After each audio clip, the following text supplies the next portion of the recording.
जगत में प्रत्येक व्यक्ति को किसी ना किसी प्रकार की निर्बलता अवश्य होती है। जैसे कोई बहुत तेजी से दौड़ नहीं पाता तो कोई अधिक भार नहीं उठा पाता, कोई असाध्य रोग से पीड़ित रहता है तो कोई पढ़े हुए पाठों को स्मरण में नहीं रख पाता। ऐसे अनेकों उदाहरण और भी हैं। क्या आप किसी ऐसे व्यक्ति को जानते हैं जिसे सब कुछ प्राप्त हो और हम जीवन की उस एक निर्बलता को जीवन का केंद्र मानकर जीते हैं? इस कारणवश हृदय में दुख और असंतोष रहता है सदा। निर्बलता मनुष्य को जन्म से अथवा संजोग से प्राप्त होती है, किंतु उस निर्बलता को मनुष्य का मन अपनी मर्यादा बना लेता है। किंतु कुछ व्यक्ति ऐसे भी होते हैं जो अपने पुरुषार्थ और श्रम से उस निर्बलता को पराजित कर देते हैं। क्या भेद है उनमें और अन्य लोगों में? क्या आपने कभी विचार किया है? सरल सा उत्तर है इसका। जो व्यक्ति निर्बलता से पराजित नहीं होता, जो पुरुषार्थ करने का साहस रखता है हृदय में, वो निर्बलता को पार कर जाता है। अर्थात निर्बलता अवश्य ईश्वर देता है, किंतु मर्यादा मनुष्य का मन ही निर्मित करता है। स्वयं विचार कीजिए।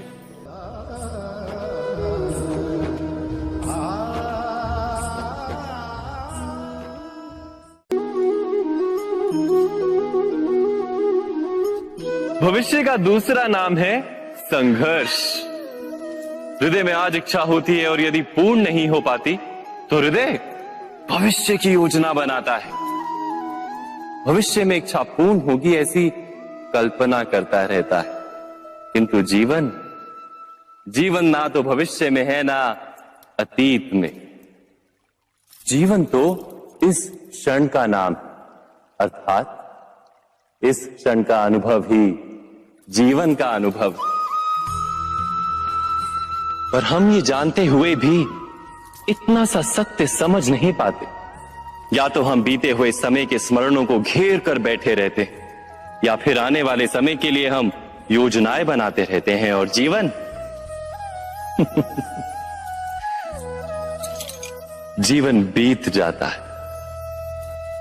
एक सत्य यदि हम हृदय में उतार लें कि ना हम भविष्य देख सकते हैं, ना ही भविष्य निर्मित कर सकते हैं, हम तो केवल धैर्य और साहस के साथ भविष्य को आलिंगन दे सकते हैं, स्वागत कर सकते हैं भविष्य का।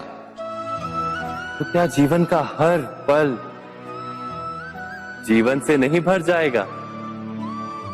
स्वयं विचार कीजिए।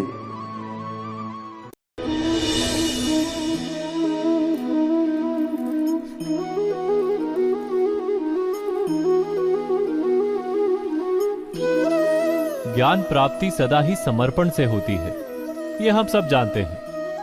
किंतु समर्पण का वास्तविक महत्व क्या है? क्या हमने कभी विचार किया? मनुष्य का मन सदा ही ज्ञान प्राप्ति में विभिन्न बाधाओं को उत्पन्न करता है। कभी किसी अन्य विद्यार्थी से ईर्ष्या हो जाती है, कभी पढ़ाए हुए पाठों पर संदेह जन्मता है और कभी गुरु द्वारा दिया गया दंड मन को अहंकार से भर देता है। नहीं, क्या ऐसा नहीं होता? न जाने कैसे कैसे विचार मन को भटकाते हैं और मन की इसी अयोग्य स्थिति के कारण हम ज्ञान प्राप्त नहीं कर पाते। मन की योग्य स्थिति केवल समर्पण से निर्मित होती है। समर्पण मनुष्य के अहंकार का नाश करता है, ईर्ष्या, महत्वाकांक्षा आदि भावनाओं को दूर कर हृदय को शांत करता है और मन को एकाग्र करता है। वास्तव में ईश्वर की सृष्टि में ना ज्ञान की मर्यादा है ना ज्ञानियों की। गुरु दत्तात्रेय ने तो गाय और श्वान से भी ज्ञान प्राप्त कर लिया था। अर्थात विषय ब्रह्म ज्ञान का हो या जीवन के ज्ञान का या गुरुकुल में प्राप्त होने वाले ज्ञान का, उसकी प्राप्ति के लिए गुरु से अधिक महत्व है उस गुरु के प्रति हमारा समर्पण। क्या यह सत्य नहीं?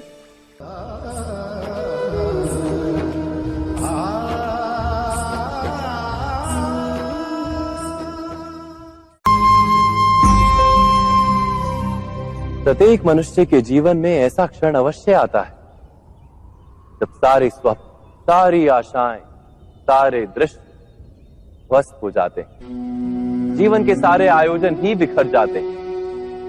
एक और धर्म होता है और दूसरी ओर सुख। इसी को धर्म संकट कहते हैं। जब धर्म का वहन ही संकट हो और धर्म का त्याग ही सुख हो। विचार कीजिए, कभी किसी स्वजन के विरुद्ध सत्य बोलने का अवसर प्राप्त हो जाता है, कभी ठीक दरिद्रता के समय सरलता से चोरी करने का मार्ग प्राप्त हो जाता है, कभी किसी शक्तिशाली राजनेता या राजा के कर्मचारी का अधर्म प्रकट हो जाता है। सबके जीवन में ऐसी घटना बनती ही रहती है। अधिकतर लोग ऐसे किसी क्षण को धर्म संकट के रूप में जान ही नहीं पाते। हमें किसी प्रकार के संघर्ष का अनुभव ही नहीं होता। सहजता से सुख की ओर खींचे चले जाते हैं, जैसे मक्खी गुड़ की ओर खींची चली जाती। वास्तव में धर्म संकट का क्षण ईश्वर के निकट जाने का क्षण होता है। यदि हम संघर्षों से भयभीत ना हो, सुख की ओर आकर्षित ना हो, अपने धर्म पर दृढ़ रहे, तो ईश्वर का साक्षात्कार दूर नहीं।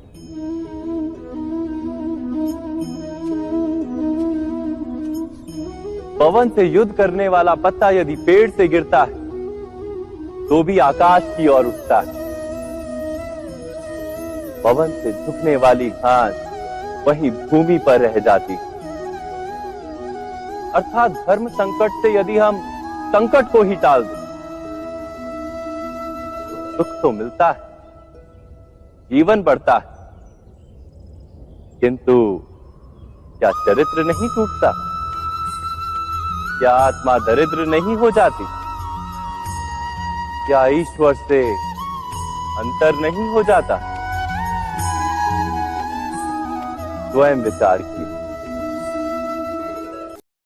दो व्यक्ति जब निकट आते हैं तो एक दूसरे के लिए सीमाएं और मर्यादाएं निर्मित करने का प्रयत्न अवश्य करते हैं। हम यदि सारे संबंधों पर विचार करें तो देखेंगे कि इन सारे संबंधों का आधार यही सीमाएं हैं जो हम दूसरों के लिए निर्मित करते हैं। और यदि अनजाने में भी कोई अन्य व्यक्ति इन सीमाओं को तोड़ता है तो उसी क्षण हमारा हृदय क्रोध से भर जाता है। इन सीमाओं का वास्तविक रूप क्या है? क्या हमने कभी विचार किया? सीमाओं के द्वारा हम दूसरे व्यक्ति को निर्णय करने की अनुमति नहीं देते। अपना निर्णय उस व्यक्ति पर थोपते हैं, अर्थात किसी की स्वतंत्रता का अस्वीकार करते हैं। और जब स्वतंत्रता का अस्वीकार किया जाता है तो उसका हृदय दुख से भर जाता है। और जब वो सीमाओं को तोड़ता है तो हमारा हृदय क्रोध से भर जाता है। क्या ऐसा नहीं होता?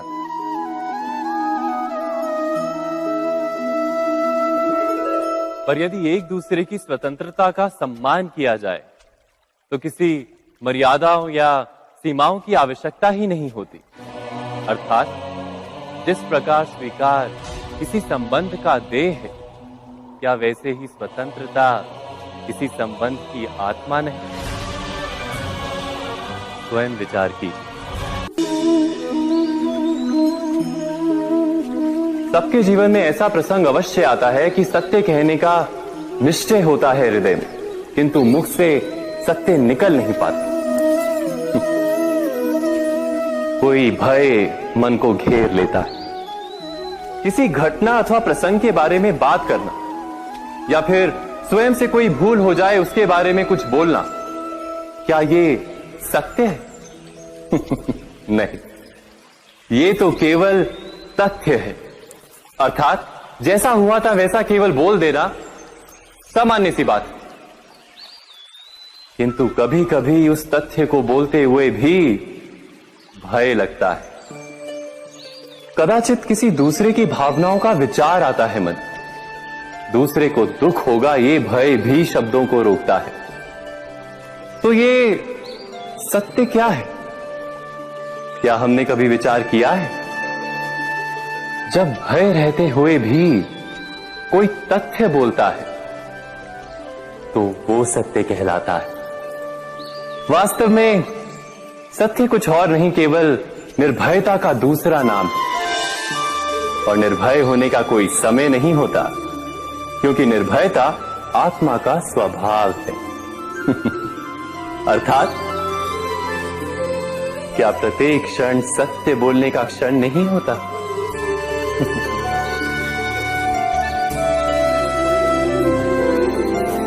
स्वयं विचार कीजिए।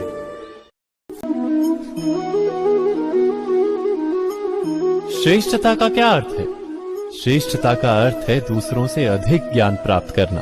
अर्थात मूल्य इस बात का नहीं कि स्वयं कितना ज्ञान प्राप्त किया, मूल्य इस बात का है कि प्राप्त किया हुआ ज्ञान अन्य लोगों से कितना अधिक है। अर्थात श्रेष्ठता की इच्छा ज्ञान प्राप्ति को भी एक स्पर्धा बना देती है। और स्पर्धा में विजय अंतिम कब होती है?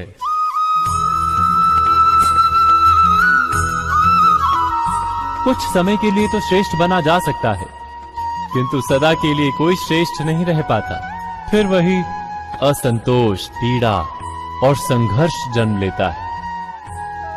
किंतु श्रेष्ठ बनने के बदले यदि उत्तम बनने का प्रयत्न करें तो क्या होगा? उत्तम का अर्थ है कि जितना प्राप्त करने योग्य है वो सब प्राप्त करना, किसी से अधिक पाने की इच्छा से नहीं, मात्र आत्मा की तृप्ति हेतु कुछ प्राप्त करना। उत्तम के मार्ग पर किसी अन्य से स्पर्धा नहीं होती, स्वयं अपने आप से स्पर्धा होती है। अर्थात उत्तम बनने का प्रयत्न करने वाले को देर अबेर सारा ज्ञान प्राप्त हो जाता है। बिना प्रयत्न के ही वो श्रेष्ठ बन जाता है। किंतु जो श्रेष्ठ बनने का प्रयत्न करता है वो श्रेष्ठ बने या ना बने, उत्तम कभी नहीं बन पाता।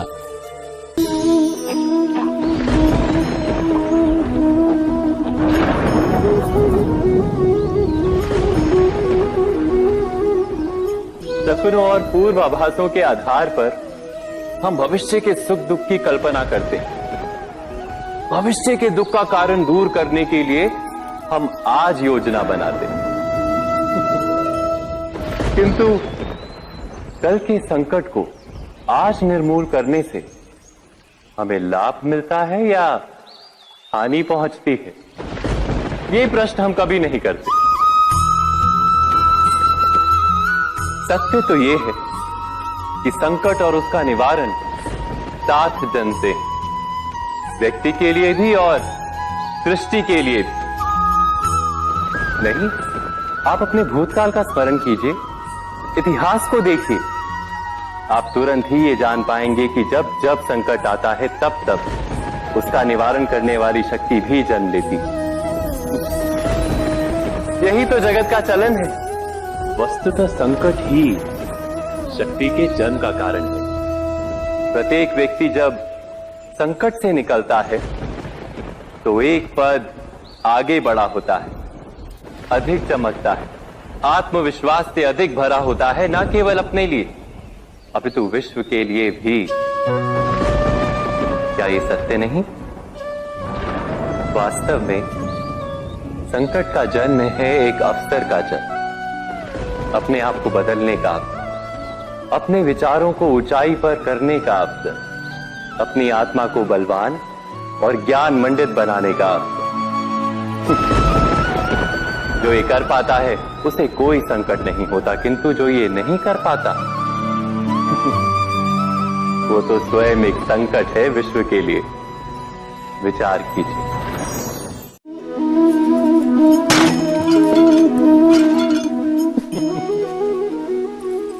कभी कभी कोई घटना मनुष्य के जीवन की सारी योजनाओं को तोड़ देती और मनुष्य उस आघात को अपने जीवन का केंद्र मान लेता। पर क्या भविष्य मनुष्य की योजनाओं के आधार पर निर्मित होते हैं? नहीं। जिस प्रकार किसी ऊंचे पर्वत पर सर्वप्रथम चढ़ने वाला उस पर्वत की तलाई में बैठकर जो योजना बनाता है, क्या वही योजना उसे उस पर्वत की चोटी तक पहुंचाती है? नहीं। वास्तव में वो जैसे जैसे ऊपर चढ़ता है वैसे वैसे उसे नई नई चुनौतियां, नई नई विडंबनाएं, नए नए अवरोध मिलते हैं। प्रत्येक पद पर वो अपने अगले पद का निर्णय करता है। प्रत्येक पद पर उसे अपनी योजनाओं को बदलना पड़ता है। कहीं पुरानी योजना उसे खाई में ना ढकेल दे। वो पर्वत को अपने योग्य नहीं बना पाता, केवल स्वयं को पर्वत के योग्य बना सकता है। क्या जीवन के साथ भी ऐसा ही नहीं? जब मनुष्य जीवन में किसी एक चुनौती को, एक अवरोध को अपने जीवन का केंद्र मान लेता है, अपने जीवन की गति को ही रोक देता है, तो वो अपने जीवन में सफल नहीं बन पाता और ना ही सुख और शांति प्राप्त कर पाता। अर्थात जीवन को अपने योग्य बनाने के बदले स्वयं अपने को जीवन के योग्य बनाना ही सफलता और सुख का एकमात्र मार्ग नहीं। स्वयं विचार कीजिए।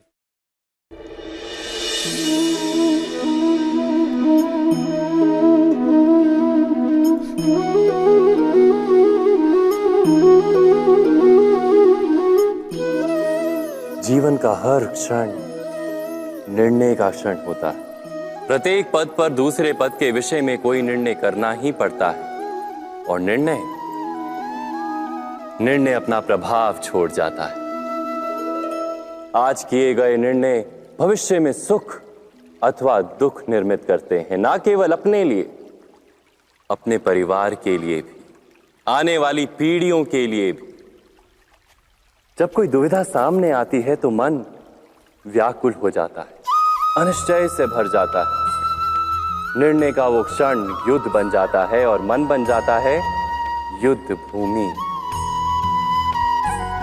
अधिकतर निर्णय हम दुविधा का उपाय करने के लिए नहीं, केवल मन को शांत करने के लिए लेते हैं।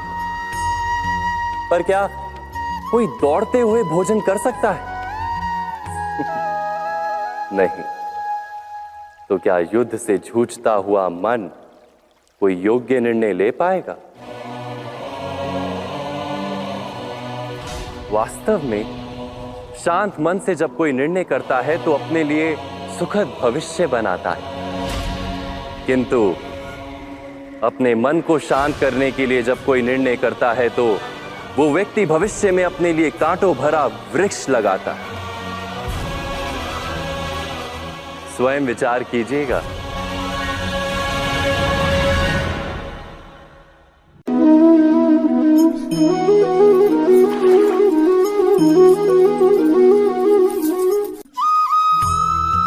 जीवन में आने वाले संघर्षों के लिए जब मनुष्य स्वयं को योग्य नहीं मानता, जब उसे अपने ही बल पर विश्वास नहीं रहता, तब वो सद्गुणों को त्याग कर दुर्गुणों को अपनाता है।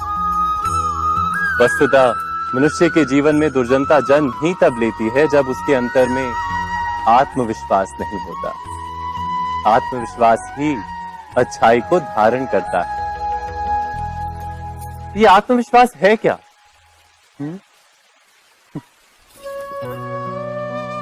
जब मनुष्य ये मानता है कि जीवन का संघर्ष उसे दुर्बल बनाता है, तो उसे अपने ऊपर विश्वास नहीं रहता।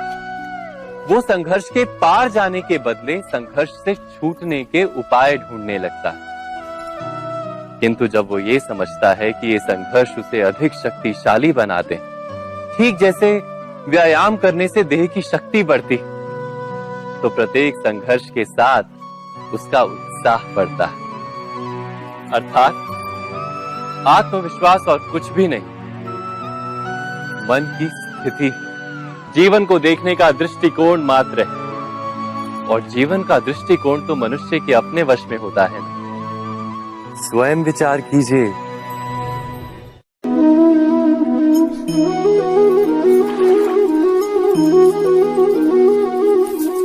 पिता सदा ही अपने संतान के सुख की कामना करते हैं, उनके भविष्य की चिंता करते रहते हैं। इसी कारणवश सदा ही अपने संतानों के भविष्य का मार्ग स्वयं निश्चित करने का प्रयत्न करते रहते हैं। जिस मार्ग पर पिता स्वयं चला है, जिस मार्ग के कंकर पत्थर को स्वयं देखा है, मार्ग की छाया, मार्ग की धूप को स्वयं जाना है, उसी मार्ग पर उसका पुत्र भी चले, यही इच्छा रहती है हर पिता की। निसंदेह उत्तम भावना है ये, किंतु 3 प्रश्नों के ऊपर विचार करना हम भूल ही जाते हैं। कौन से प्रश्न? प्रथम प्रश्न, क्या समय के साथ प्रत्येक मार्ग बदल नहीं जाते? क्या समय सदा ही नई चुनौतियों को लेकर नहीं आता? तो फिर बीते हुए समय के अनुभव नई पीढ़ी को किस प्रकार लाभ दे सकते हैं? दूसरा प्रश्न, क्या प्रत्येक संतान अपने माता पिता की छवि होता है? हाँ, संतानों को संस्कार तो अवश्य माता पिता देते हैं, किंतु भीतर की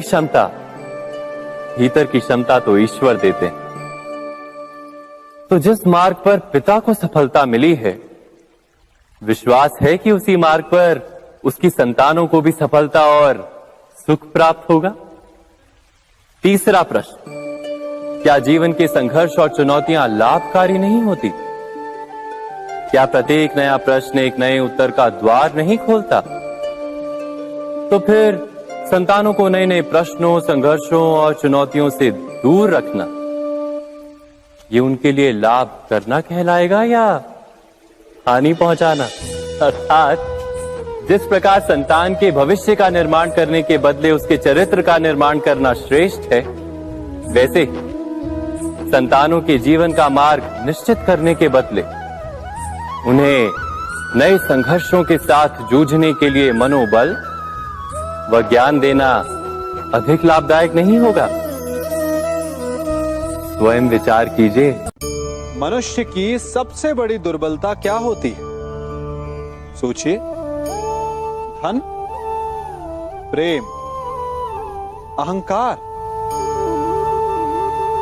मनुष्य की सबसे बड़ी दुर्बलता होती है उसके रहस्य। चाहे आप कितने भी शक्तिशाली क्यों ना हो, कितने भी प्रबल क्यों ना हो, परंतु उसके रहस्य उसके नाश की चाबी होती है। इसलिए यदि प्रबल रहना है, शक्तिशाली रहना है, समर्थ रहना है, तो अपने रहस्य को किसी को भी ना बताएं, ना मित्र को और ना ही शत्रु को, क्योंकि समय पड़ने पर कब कौन शत्रु हो जाए ऐसा कहना संभव नहीं। विभीषण को रावण के अमृत कुंड का ज्ञात था, इसीलिए प्रभु श्री राम रावण का वध करने में सफल हो सके।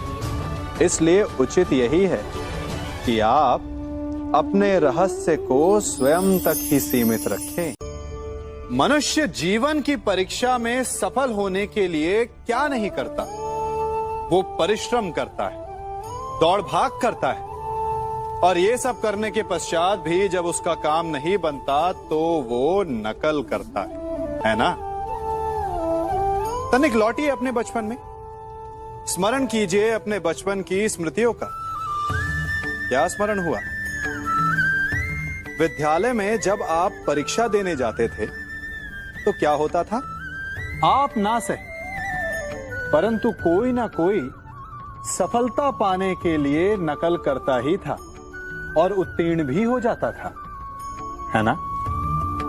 परंतु जीवन की परीक्षा ऐसी नहीं होती। नकल करने वाला सफल नहीं होता। कारण विद्यालय में सबके प्रश्न पत्र एक होते थे, परंतु जीवन के प्रश्न पत्र और उनकी कठिनाई सबके लिए भिन्न होती, तो निश्चित रूप से उनके उत्तर भी भिन्न होंगे ना। इसलिए यदि आपको जीवन में सफलता पानी है तो नकल ना कीजिए, स्वयं के प्रश्नों का उत्तर स्वयं ढूंढिए और सफलता आपकी ही होगी। मनुष्य का जीवन हार और जीत विजय और पराजय, सफलता और असफलता के मध्य झूलता रहता है। आपके साथ भी ऐसा होता होगा, है ना? जब आप सफल होते हैं, किसी चुनौती पर विजय पाते हैं, तो मन प्रसन्नता से आनंद के उपवन में झूमने लगता है। और जब आप असफल होते हैं, तब मन दुख और पीड़ा के सागर में डूबने लगता है। परंतु वास्तव में सफलता और असफलता है क्या? तनिक ध्यान से सोचिए। ये केवल हमारी मनोस्थिति मात्र है। हमारी पराजय तब नहीं होती जब हमारा शत्रु विजय प्राप्त कर ले। हमारी पराजय तब होती है जब हम पराजय स्वीकार कर लें। हम असफल तब नहीं होते जब हम लक्ष्य ना पा सके। हम असफल तब होते हैं जब हम प्रयास करना बंद कर दें। इसलिए प्रयास करते रहें और हार ना माने, क्योंकि जिस दिन आप हार स्वीकारना बंद कर देंगे, जीत आपके चरणों में होगी।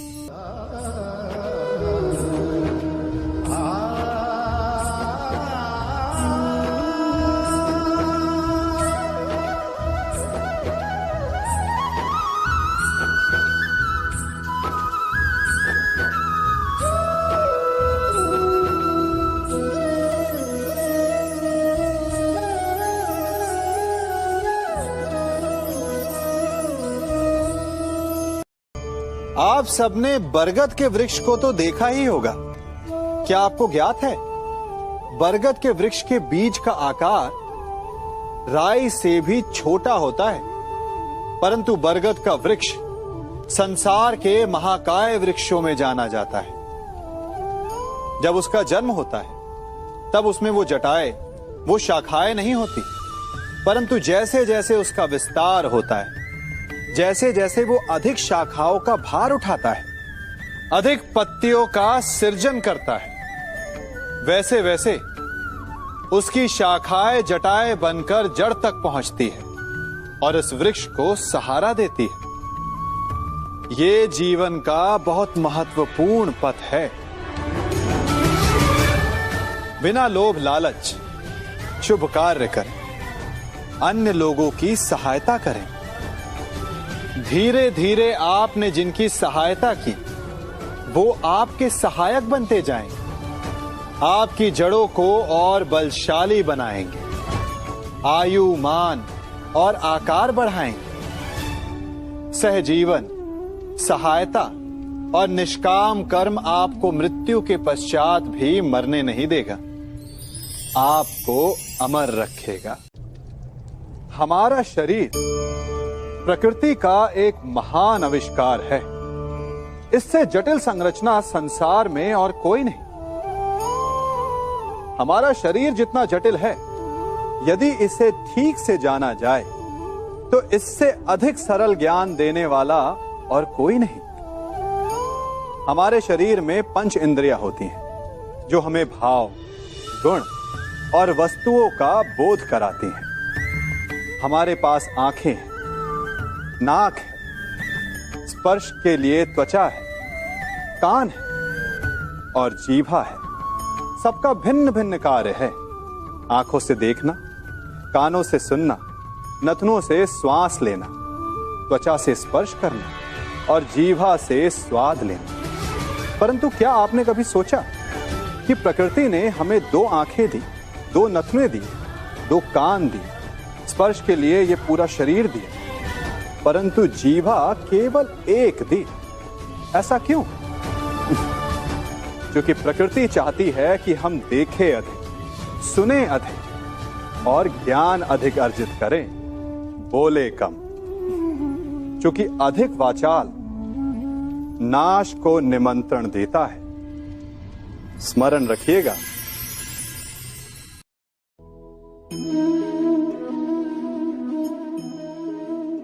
ये सदा यही कहते आए कि यदि आगे बढ़ना है तो अपनों का साथ दो। सत्य कहते हैं, अपनों का साथ देना ही चाहिए। परंतु साथ देने से पूर्व ये अवश्य पहचान लेना चाहिए कि अपने हैं कौन। क्या अपने वही होते हैं जिनके साथ हमारा रक्त संबंध होता है, या अपने मित्र?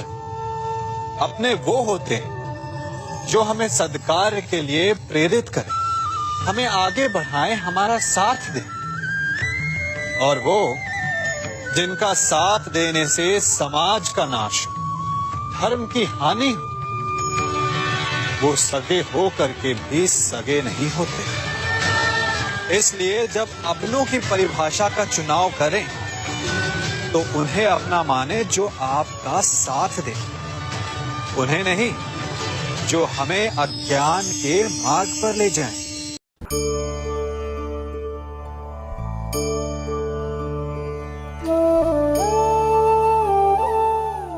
आप जिनसे प्रेम करते हैं सदा उनके समीप रहना चाहते हैं, नहीं चाहते कि कभी अपनों से दूर होना पड़े, बिछड़ना पड़े।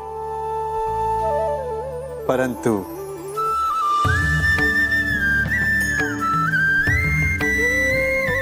एक समय के पश्चात अपनों से दूर हो जाना उन्नति के लिए आवश्यक है। आप माता पिता हैं ना? यदि आप अपनी संतान के जीवन के हर पग पर उनका मार्गदर्शन करते रहेंगे तो आपकी संतान स्वयं मार्ग चुनना कैसे सीखेगी? मार्ग के कांटों से स्वयं को बचाना कैसे सीखेगी? इसीलिए एक समय के पश्चात अपनों से बनाई गई दूरी सदा लाभदायक रहती है। आज मैं आप सबको एक कथा सुनाता हूं। एक दिन प्रातः एक व्यापारी अपने घर से निकला। घर से निकलते ही एक बिल्ली ने उस व्यापारी का मार्ग काट दिया। व्यापारी घबरा गया, वो फिर से घर लौट गया और शुभ घड़ी की प्रतीक्षा करने लगा। और जब वो पुनः अपने घर से निकला तब वो वाहन जा चुका था जिससे राजा तक पहुंचकर उसे भेंट देनी थी। राजा को भेंट नहीं मिली। राजा क्रोधित हो गए। राजा ने उस व्यापारी का व्यापार बंद करवा दिया। इस कारण व्यापारी क्रोधित होकर घर पर अपनी पत्नी से लड़ बैठा। पत्नी अपने बच्चों समेत मैके वापस चली गई और उस व्यापारी के जीवन में यदि कुछ रह गया था तो केवल अंधकार। और इन सब का कारण वो उस बिल्ली को मानता रहा जिसने उसका मार्ग काटा था। ऐसा ही एक दूसरा व्यापारी राजा को भेंट देने निकला और उस व्यापारी का मार्ग भी एक बिल्ली ने काट दिया। वो व्यापारी तनिक घबराया, परंतु उसने आगे बढ़ना अधिक उचित समझा। राजा तक वो समय पर पहुंचा। उसने राजा को भेंट की। राजा प्रसन्न हुए और राजा ने व्यापारी को अपना व्यापार बढ़ाने की अनुमति दी, स्वर्ण आभूषण दी। जब व्यापारी घर पर पहुंचा तो पत्नी को आभूषण और अपने बच्चों को देने के लिए वस्त्र थे उसके पास। हर ओर प्रसन्नता थी। समझ रहे हैं ना? दोनों के साथ एक ही प्रकार की घटना हुई, परंतु दोनों की प्रतिक्रिया भिन्न थी। ऐसा ही हमारा जीवन भी है। हमारे जीवन में प्रारब्ध का अपना स्थान है, परंतु उससे कई अधिक महत्वपूर्ण हमारी प्रतिक्रिया, हमारे सोच का प्रभाव है। क्योंकि यही हमारे जीवन को आकार देते हैं। इसलिए अपनी सोच को सकारात्मक रखिए। आपका जीवन सदैव आनंदमय।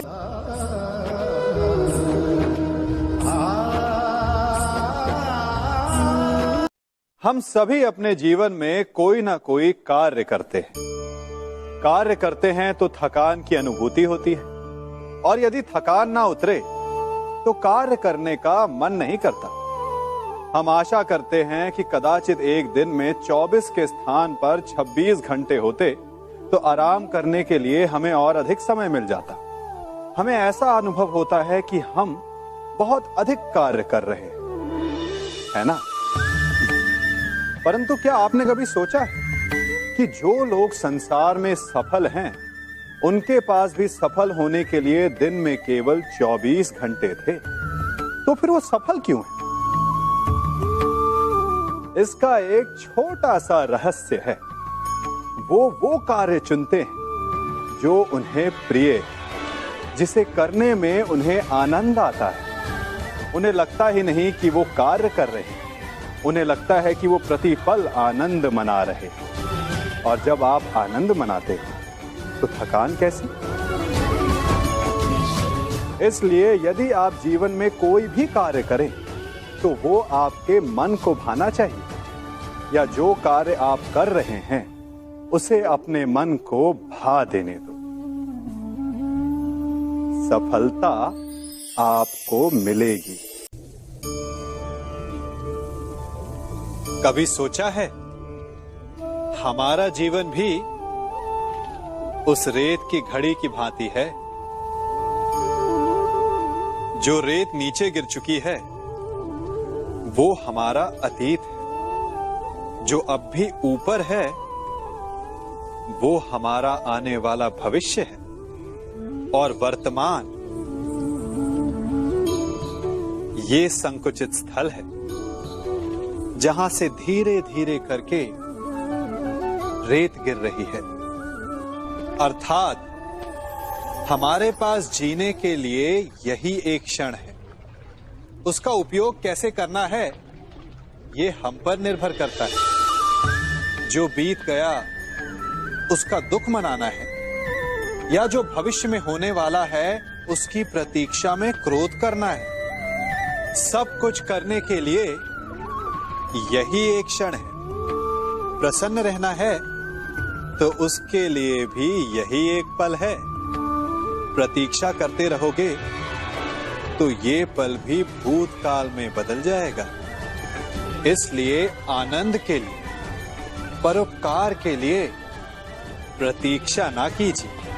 आपके पास जो पल है उनका भरपूर सदुपयोग कीजिए, क्योंकि इस घड़ी को पलटकर आप फिर से समय अवश्य गिन सकते हैं, परंतु अपना बीता हुआ समय आप वापस नहीं लौटा पाएंगे।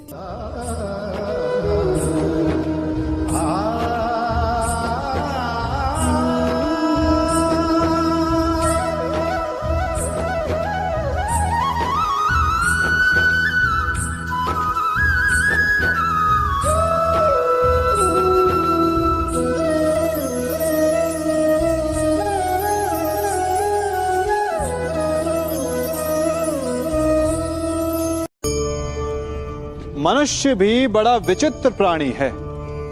अपनों से नीचे के स्तर के लोगों को वो हे दृष्टि से देखता है, उनका उपहास उड़ाता है, उनसे बार बार कहता है कि तुम्हारा कुछ नहीं हो सकता, तुम भविष्य में कुछ नहीं कर पाओगे। जब मनुष्य के पास धन, संपत्ति, मान होता है तो वो दूसरों का आदर नहीं करता, परंतु वो एक बात भूल जाता है कि उससे भी अधिक शक्तिशाली कोई अस्तित्व में है, और वो है समय। काल। काल अपना चक्र कब बदलेगा ये कोई नहीं जानता। समय अपनी करवट कब लेगा ये कोई नहीं जानता। कोयला भी समय के साथ साथ हीरे में परिवर्तित हो जाता है। इसलिए जीवन में कभी भी किसी का भी उपहास नहीं उड़ाना चाहिए।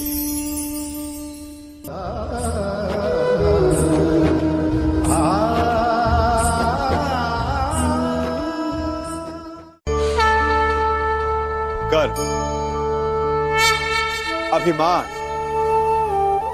और अहंकार, ये तीनों सुनने में एक जैसे लगते हैं, परंतु तीनों का अर्थ भिन्न होता है और परिणाम भी। तीनों का आरंभ प्रेम से होता है। स्वयं से प्रेम, परिश्रम हमारे मन में गर्व को जन्म देता है, और सफलता अभिमान जगाती है। यहां तक ठीक है, परंतु जब ये भावना अहंकार बन जाती है तब वो समस्या बन जाती है, क्योंकि सबसे बुरा अंत अहंकारी का ही होता है। परंतु मनुष्य के लिए पहेली यही है कि पहचाना कैसे जाए कि अहंकार जग गया है और उसका दमन आवश्यक है।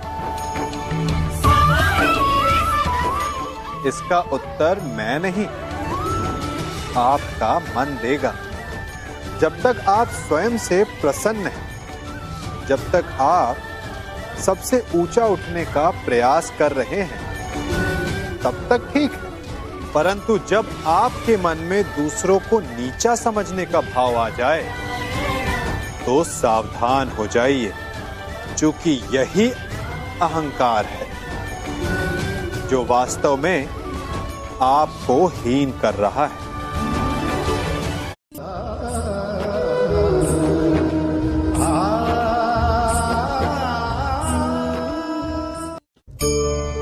आज मैं आप सबको एक कहानी सुनाता हूं। एक दिन गोकुल में दो व्यापारी आए। एक व्यापारी शहद का था, बड़ा मीठा शहद था उसका, परंतु वो गोकुल में टिक नहीं पाया। उसके व्यापार ने घाटा खाया और शीघ्र ही वो गोकुल छोड़कर चला गया। और दूसरा व्यापारी मिर्च का था। पहले दिन वो एक पोटली लाया और दूसरे ही दिन वो पूरी बैलगाड़ी भर कर लाया और धीरे धीरे पूरी मथुरा में उसकी धाक जम गई। मुझे बड़ा आश्चर्य हुआ, तो मैंने बाबा से पूछा कि ऐसा क्यों कि एक मीठे शहद का व्यापारी कंगाल हो गया और एक मिर्च का व्यापारी धीरे धीरे नगर सेठ बन गया। बाबा मुस्कुराए और उन्होंने कहा कि मीठी बोली बोलने वाले की तीखी मिर्च भी बिक जाती है और जो कड़वी बोली बोलता है उसका मीठा शहद भी नहीं बिकता। वाह, कितने उत्तम विचार हैं उनके, और उचित ही है। मनुष्य अपने जीवन में सदैव अपने वचनों से उठता है और अपने वचनों से ही गिरता है। इसलिए अपने जीवन में सदैव मीठी बोली बोलने का प्रयास कीजिए, आपका जीवन सरल हो जाएगा। मनुष्य की सबसे बड़ी दुर्बलता क्या होती है? सोचिए। धन, प्रेम, अहंकार।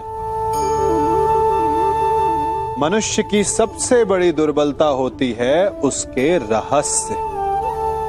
चाहे आप कितने भी शक्तिशाली क्यों ना हो, कितने भी प्रबल क्यों ना हो, परंतु उसके रहस्य उसके नाश की चाबी होती है। इसलिए यदि प्रबल रहना है, शक्तिशाली रहना है, समर्थ रहना है, तो अपने रहस्य को किसी को भी ना बताएं, ना मित्र को और ना ही शत्रु को, क्योंकि समय पड़ने पर कब कौन शत्रु हो जाए ऐसा कहना संभव नहीं। विभीषण को रावण के अमृत कुंड का ज्ञात था, इसीलिए प्रभु श्री राम रावण का वध करने में सफल हो सके। इसलिए उचित यही है कि आप अपने रहस्य को स्वयं तक ही सीमित रखें।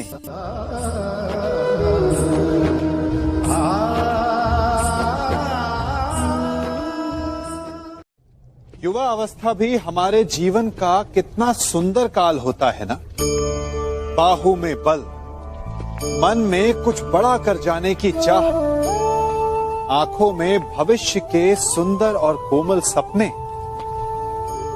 और इसी अवस्था में मनुष्य के भीतर पनपता है प्रेम। किसी को देखकर उस पर मन मोहित हो जाता है और फिर मनुष्य अपना सब कुछ उस पर न्यौछावर कर देना चाहता है। फिर प्रेम की परिणति होती है विवाह में। क्यों? सबको अपने खट्टे मीठे संस्मरण स्मरण हुआ है ना। परंतु यहीं से अधिकतर माता पिता और संतान के मध्य विचारों का विरोध प्रारंभ हो जाता है। संतान को लगता है कि उसका चुना जीवन साथी ही उसके लिए उपयुक्त है, और माता पिता को लगता है कि संतान अनजाने में भूल कर रही है। संतान का तर्क होता है कि उसे विवाह किससे करना है, ये उसका अधिकार है, और माता पिता का तर्क ये होता है कि अब भी जीवन साथी चुनने की समझ संतान में है ही नहीं। तो इस अवरोध को काटा कैसे जाए, उचित निर्णय कैसे लिया जाए? इसका एक ही मार्ग है, अपने उत्तरदायित्व का भान और अपनों से बड़ों के मापदंडों का भान। विवाह करने से पूर्व ये जान लेना आवश्यक है कि विवाह केवल अपने प्रेम को पाने का मार्ग नहीं है, अपितु विवाह से जीवन का एक नया द्वार भी खुलता है, और हर नए जीवन के साथ नए उत्तरदायित्व भी होते हैं। और यदि इन उत्तरदायित्वों को समझकर निर्णय लिया जाए तो विश्वास कीजिए, आपका दाम्पत्य जीवन आनंद से भरा रहेगा, और आपको कभी ये पछतावा नहीं होगा कि आपने कोई अनुचित निर्णय लिया।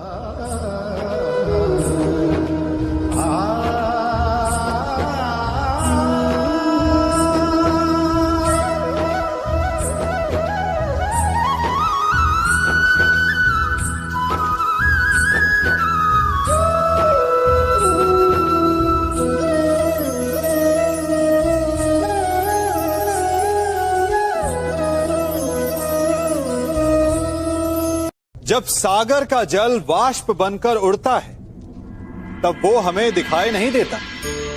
मेघ उस जल को अपने भीतर छिपा लेते हैं, लंबी यात्रा करते हैं, प्रयास करते हैं कि वो जल सदा उनके भीतर छिपा रहे, परंतु जब वायु का वेग उन्हें उड़ाकर किसी पर्वत से ले जाकर के टकरा देता है तब उन मेघों को बरसना ही पड़ता है, क्योंकि यही नियति है, यही प्रकृति है।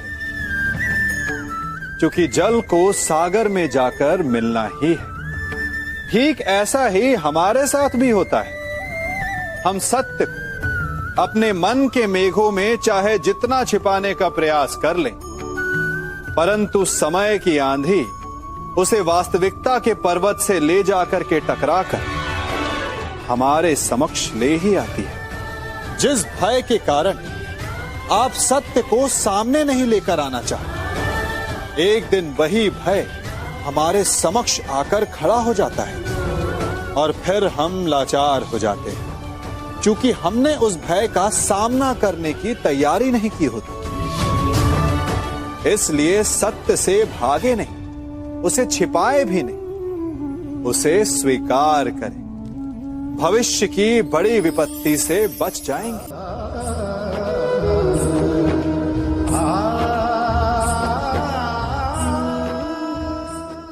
कभी कभी आप सबके जीवन में एक ऐसी विचित्र समस्या अवश्य आती है कि शक्तिशाली के समक्ष मौन हो जाए। उस शक्तिशाली से विवाद करने से बचने के लिए आप मौन रह जाते। मानता हूं, ऐसा करने से आप एक विवाद से बच जाते, एक संघर्ष से बच जाते, परंतु ऐसा बचाव एक बड़े संघर्ष को जन्म दे देता है। कैसे? हमारा मौन रहना अनजाने में उसका समर्थन बन जाता है, और वो स्वयं को अधिक शक्तिशाली अनुभव करता है, और यहां से हमारा दमन प्रारंभ हो जाता है। एक के बाद एक हम अन्याय में अनचाहे रूप से सम्मिलित होते चले जाते हैं। तो इसका तोड़ क्या है, ये समझने के लिए ये जानना आवश्यक है कि ऐसी कौन सी बात है जो आपको विरोध करने से रोकती है।